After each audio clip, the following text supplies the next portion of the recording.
Now joined by the new man heading up the Statesman football program, Todd Cooley. And Coach, welcome. First of all, let's talk about a whirlwind time for the past week and a half, from going to planning for Northwestern State's upcoming season recruiting to now being the head man at Delta State. Just take us through that process and what it's been like for you. It's been unbelievable.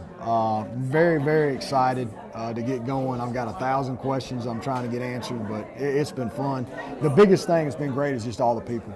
You know, I can tell you right now, Miss Kim over there, Kim Pongetti, Miss Dana George over there in our office, compliance, our administrative assistant, they have been awesome. And they're helping me get through everything. Coach Myers has been great, and everybody I've met has been great. But those two ladies right there are helping me keep it going right now. So they got me on the right track.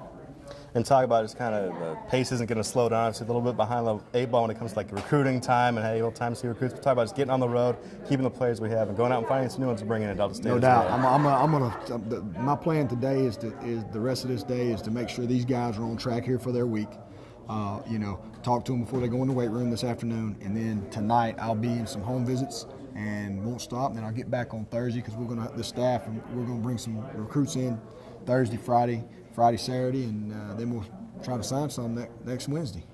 And it's talk about you've been on the other side of the Delta State line of scrimmage, so to speak. You were at Arkansas Tech as a quarterback, coached at Arkansas Tech, Central Arkansas, OBU. Talk about now being on the Delta State side of things. You know the tradition of the Gulf South, and how are you going to put that into this program here? Well, I'll tell you what, the conference, first of all, I think is one of the toughest conferences in Division II. I got a lot of pride that I was able to play in it and coach in it.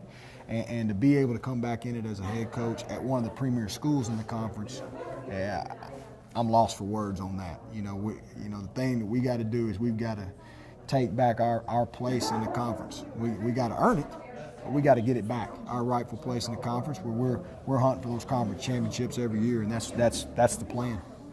And kind of your wife here is with us. Well, what were your first impressions of Cleveland when you had about maybe a couple of days to be here? First impressions of the community. Oh, I love it. People, I went to church yesterday. People were great. It's a beautiful town.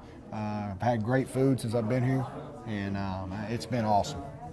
It's kind of a little early to start talking goals yet, but kind of your goals headed towards spring ball. Where do you want this program to be at as far as staff-wise, recruit-wise, going into spring ball and through your first spring ball, really? Well, what I want to do, first of all, is like you said, get the staff in place, and hopefully in the next 2 days, have it on paper, who's coming, and have them agreed, and then work on getting them in here.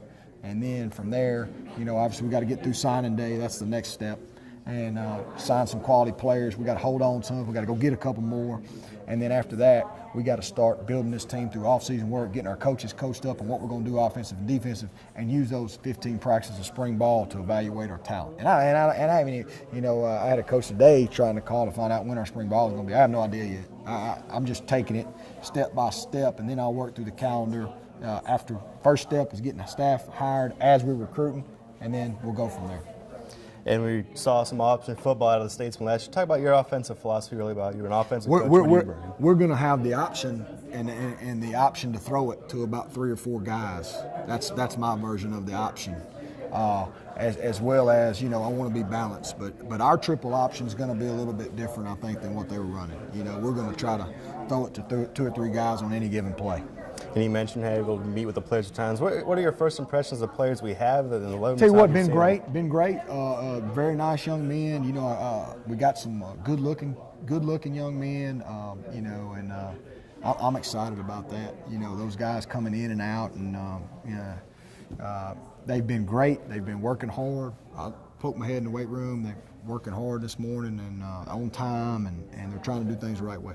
And Coach, our final question: What's a Todd Cooley football team going to be on the field? What are your principles for your football team? The way they act, the way they play. What's a Todd Cooley? Well, I'll tell you what. I think that what people are going to be ready, hopefully, to see is they're going to be excitable. We're going to play with passion. I think that any football team takes on the identity of its head coach. Well, I'm a fiery guy by nature. I'm a passionate guy by nature, and that's how I want them playing. I want them playing, like I said, within the framework of the rules. I don't want the 15-yard penalties, but I do want them to play with an edge and a swag about themselves. And Coach, we know you got a lot of work to do. First of all, welcome. Hope you enjoy this day and get to work. We'll enjoy meeting with you throughout the semester as well. Be great. Look forward to it. Thank you.